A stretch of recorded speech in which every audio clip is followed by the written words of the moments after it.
Hello everyone, I'm Marcio Cantelli from PipeOne.me, and before sharing with you 5 steps to go contactless, I'd like to give you some food for thought. Two different and two important things and context to keep in mind during and after these times.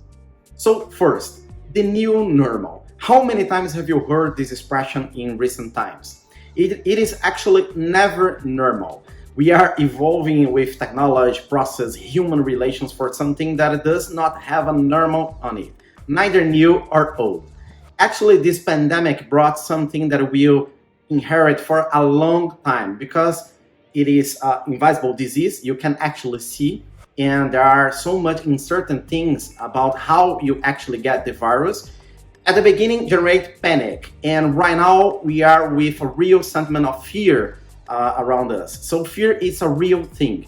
Fear of the future, fear of economy, fear of my mental health, fear of my job. Will it exist or not? So we are afraid. Including at the beginning, we were afraid that our paper toilet would run out, for example. So fear is what we as business must think about how to work on it because fear generates mistrust. With so much news in the media, new things coming out all the time, we do not know what to believe or not. So one day you need to clean all your packages as soon as you arrive from the grocery store. Now it's not necessary. So this is just one example. There is new stuff coming out every week. My point is, trust is the base for any good relationship, including business. And right now we are in an environment that doesn't help us on that specific subject. And trust is the basis of any relationship, including business. So if mistrust is everywhere, regardless of whether you are a businessman, self-employed, unemployed, looking for a job, student, everybody is dealing with an adverse situation right now. So you need to build more credibility. Once you sell your product, what you did before is not enough anymore. So even if a vaccine comes out, this legacy of untrust and fear will last longer. So you should think about your business. What kind of security you can provide to your customers while you deliver your products and services. As a reference, in the post 9/11 period, for example, several checkpoints were created as a way to make people feel safer when boarding an airplane or all the security processes. So keeping the proportions of each moment, today and for a long time, all business need to create and share these checkpoints with your customers to increase the feeling of security when consuming what you have to offer as a product or service. So it's building trust and putting the fear aside. Industries such as hospitality, one of the most impacted with this pandemic, are developing a series of processes and checkpoints to somehow show people that they are prepared for this new moment. Some hotels are placing room seals, for example, on their doors to indicate to guests that their room has not been accessed since being thoroughly cleaned. Again, they are building trust and putting the fear aside.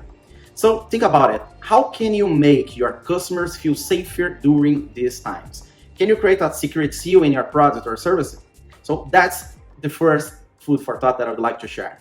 Second, at the height of the pandemic, with offices and physical stores closed, people were left with few options for interaction and purchase. The result was a significant disruption to the customer journey in almost every industry.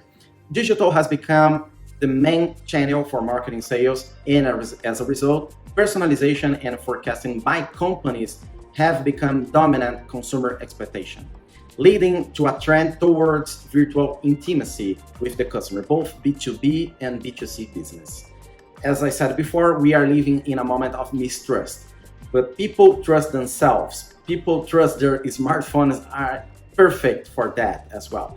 Considering the new universal rule, don't touch, our smartphones are 100% in our control. So we can use them for payment, customer service, checking orders, restaurants, menu. There is no limit on that, even though many companies aren't ready for this. But a small minority of companies have redefined the customer experience, raising expectation to a level that most of them cannot meet. So this minority invested in technology to understand customers' perceptions, their wishes, desires, and who they are. So those companies realize that customers are increasingly mobile and agnostic about channels. They switch from one channel to another one, from online to offline, and vice versa, and expect a continuous and solid experience in a seamless way. More than that, they expect unusual and amazing experience no matter the channel. So, as a second food for thought, how do you create a customer journey that is personal, fast, and be there with your customer all the time? Thinking about the two main thoughts that I shared with you. So first, how to make my customer feel safer and fearless to consume my product. And second, how to design a customer journey that is more personal and real time in a way. We've prepared 5 easy steps that you can apply right now for today and post-COVID world. Step 1, clarity by observing. Map your customer's journey, literally draw step by step all touch points. One way to do that is through observation, either if you have a physical or a digital business, but take this opportunity to revise your whole process and improve it. It may look like an obvious thing to say, but when you write down, when you put on the paper, it changes your point of view. So with this step by step, you can identify where your friction points are. Step 2, listen to your customer.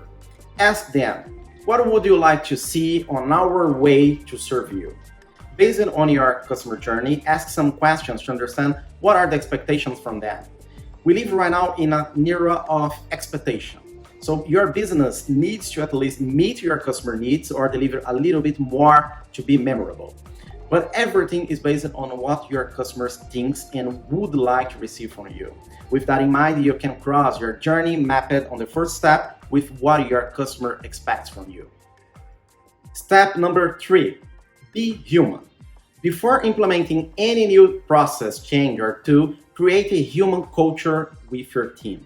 What I mean about that is to have an amazing customer experience, everybody from your team needs to be on board. When I say on board, I mean everybody is responsible to make it happen. Doesn't matter if you have the best technology if on the end point someone doesn't treat your customer well. And beyond that, your team should be a kind of radar that will help you build your customer's profile. When I say profiles, I'm not referring to just address, name, age, documents, etc.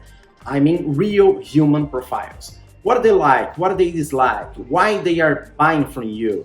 All of these you can get from a simple conversation. And when you have these full profiles in a platform, in an organized way, you can use this piece of information to make a surprise in the near future, for example.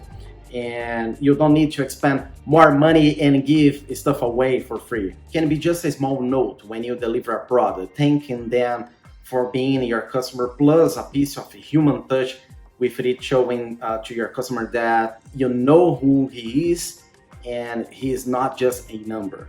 Step 4, make it happen, but with baby steps. Put tools like PipeOne, but not everything at once. Start small and improve within the time based on feedback from your team and from your customers. For example, let's suppose that you have a hotel. After you mapped all your guest journeys from the reservation on your website, after your guest checkout, you realize that you have more than 100 different touch points. Start by putting a QR code over the phone inside the room to talk to your front desk using their own phone, for example. And after that, you can improve step by step, like adding room service, welcoming messaging, when they arrive, scheduling housekeeping, and beyond that. Step 5, be open and review each week. Check what did work and what didn't. Analyze your results and customers' expectations in short periods of time like weeks or even days, and look for references. What others are doing, what you could do it different and better. So nowadays, more than ever, we need to be flexible, but really fast to make change. Put out there as fast as you can, test, get feedback, improve, and get back. So 5 steps. Clarity by observing, listen to your customers, be human with your team, make it happen, but with baby steps, and 5, be open and review constantly. Check it out, some references and ideas that we've seen around and could be useful for your business as well as following these 5 steps. So I'm going to show you some ideas that you can implement in your business and have some insights. Our focus here will be using your customer smartphone to be more contactless in your daily basis company. This first example is for hotel, but you can adapt to any other area of business. Before people arrive, you can send to them important information about their stay. So this way you reduce face-to-face interaction with your team when they arrive, for example. So what we recommend you is, based on your customer journey, think about where you can reduce physical interaction by anticipating your customer's needs. Over this example, this hotel sent restaurant and room service menu before their guests asked for it. So this way they can increase sales, but at the same time they are offering something useful and they are opening a VIP channel with their guests. And on this other example, it's offering an express checkout. So this way guests don't need to go to the front desk at the end of their stay. So think about it. After mapping your customer journey, what can you do to anticipate some of their questions that they might have or information they need to know before arrive at your business? How can you make your customers' life easier? That's the question that you need to answer in order to be more contactless in your daily basis. The second example is based on QR code. You can place them on high-touch areas such as phones inside your hotel rooms, or even for your customers to share some information about them needed for a service while they are in a waiting room or at the reception of a building. Instead of using paper and pen, they can use messages on their phone. Any place that usually your customers need to talk to your team, you can place a QR code inducing them to talk over messaging instead face-to-face interaction or with physical stuff like paper. And it's really easy. People just scan your QR code and talk right away with your team on the other side. So you are actually empowering your customers by giving them the option to use their smartphone to talk to you, ask or share some information that you've asked. Remember what I said earlier. People need to feel safer when interacting with you. And one way to do that is by using their own smartphones, because they are 100% in their control. So QR code is perfect at this moment that most of people already know what a QR code is and how to use them. And if you have a retail business, besides QR code, you can let your customers text you some keywords as well to get things done. Text to order, text to ask, text to talk, and goes on. And on your side as company, you can automate some answers with a chatbot or putting your team to talk to your customers in real time. Let me give you an example. You can display at your store door a text to order call to action. So people can text you via SMS, Facebook Messenger, WhatsApp, Telegram, doesn't matter actually the channel. And after they text you, you can send some options automatically or manually, this will be your choice, like questions, confirmation message, whatever you need in your mapped customer journey. And your customer can reply it, and after that you can continue the conversation in a contactless way, including charging them over there. So you don't need even to use their card or cash in a physical way. So everything you do in your daily basis, when we talk about a customer interaction, you can use their own smartphone and be contactless, including getting feedback and giving some incentive for the next purchase, generating more revenue as an example. On top of everything, keep in mind that we are all human. Our customers are people too, just like us. Here at PipeOne, we believe that every company should be mobile. If we use our smartphones to talk to our friends and family, why not use them as well with companies?